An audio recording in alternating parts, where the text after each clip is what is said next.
Hello, this is video number 1 in my series on Introduction to Google Sheets.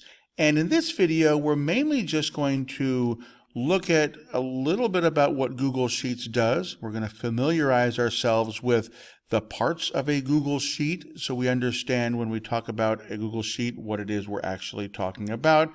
And we're going to set up our project that we're going to work through on the next several videos. So a Google Sheet basically is an online spreadsheet tool that allows you to organize, calculate, analyze, and share data in real time. And there's a lot of different spreadsheet applications. You might be familiar with Microsoft Excel. That's another one. And then Apple, I think, has one as well. Google Sheets is nice because it is web-based. And so it's a spreadsheet that you can work on a computer at home. And then if you have to leave, you go somewhere, and if you're in a different location with a different computer and you can access your Google account, you can access that spreadsheet. So it's very nice because it basically lives in the cloud, so it goes wherever you go, and you can also share the spreadsheet with other people so that they can edit or so that they can just view the sheet.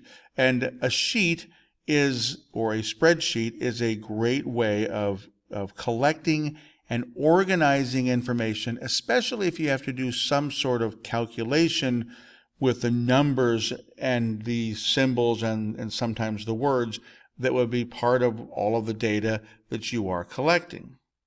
Now this graphic here shows us a basic spreadsheet. This looks like somebody maybe took orders. I've got a timestamp here, orders for something like a t-shirt. Yeah, looks like probably a t-shirt. So what the spreadsheet here has is it's organized in a certain way.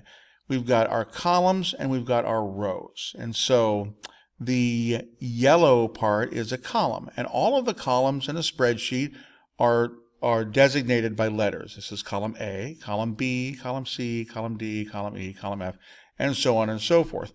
And you can really do a ton of columns, almost as many columns as you want to do. Those are these vertical parts right here. These are the columns. Now, the spreadsheet's also organized in rows. So this right here, this pink one, is row number 3. Rows are categorized by number. So we have row number 1, 2, 3, 4, 5, and all the way down. You can go down to row number 500,000 if you wanted to. That would take up a lot of computing space, but you could use a ton of rows. And so we've got columns and rows, and when we intersect those, we get what's called a cell. So for example, this little orange highlighted cell with the number 2, this would be cell C5 because it's in column C and it's in row number 5.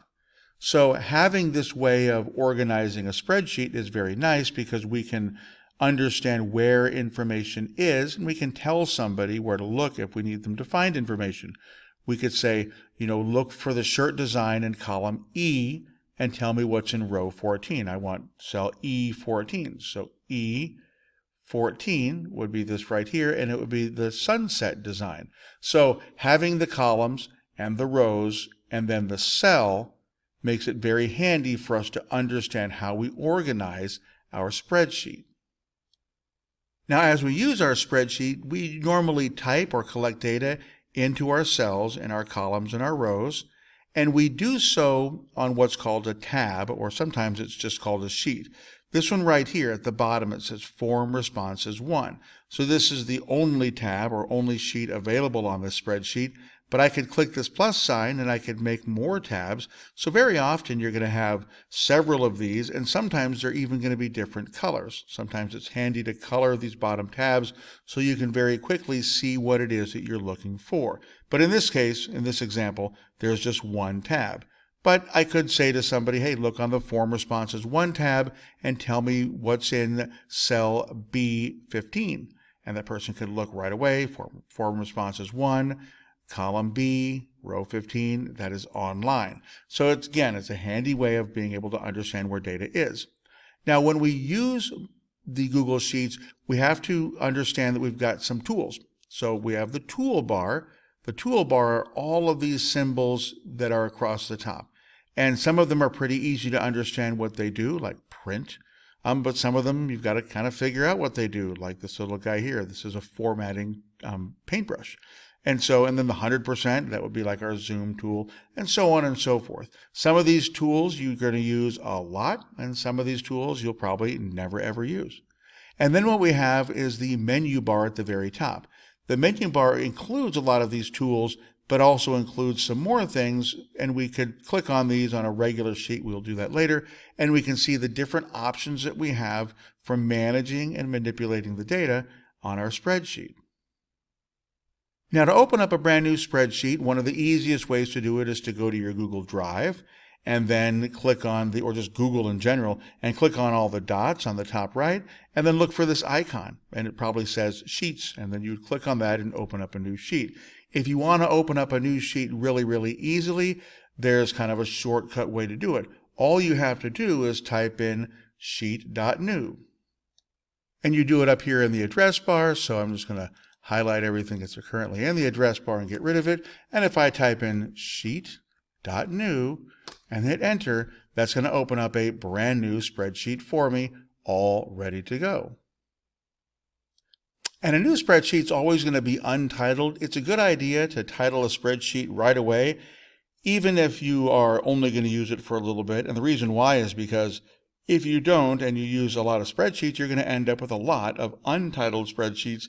And then it's kind of hard sometimes to figure out what spreadsheet you're actually looking for. If you have, 550 untitled spreadsheets and you're looking for one specific one, that might be a tough one to locate.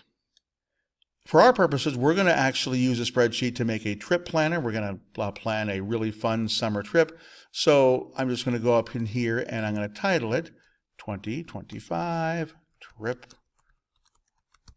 Planner. There we go. So now I know exactly what I'm going to be able to do. On the next few videos, we're going to add to this trip planner, and then we're going to use the tools and the options that Google Sheets offers us to make our trip planner actually really, really beneficial to us. So make sure you follow along in the next video so we can get the trip planner going and add some information to it. And then the following videos, we're going to manage and manipulate that information so that we end up with the very best possible sheet.